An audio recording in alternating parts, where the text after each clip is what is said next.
أمير مولاي الحسن اليوم الأربعاء بالقصر الملكي بالرباط حفلا أقامه جلالة الملك على شرف أعضاء المنتخب الوطني لكرة القدم لأقل من 20 سنة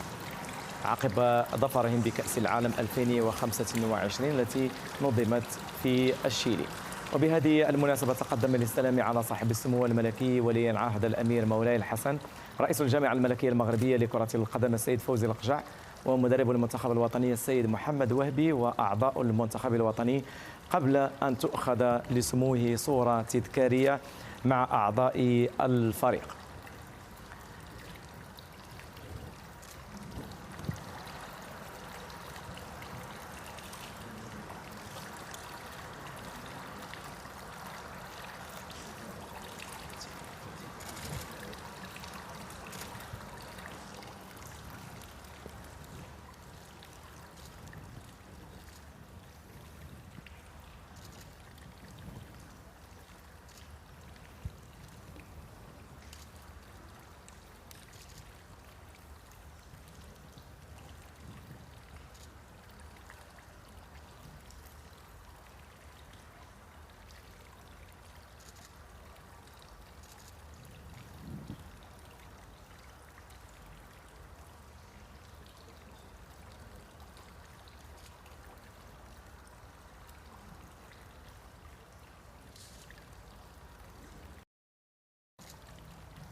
هذه الصورة التذكارية لأعضاء الفريق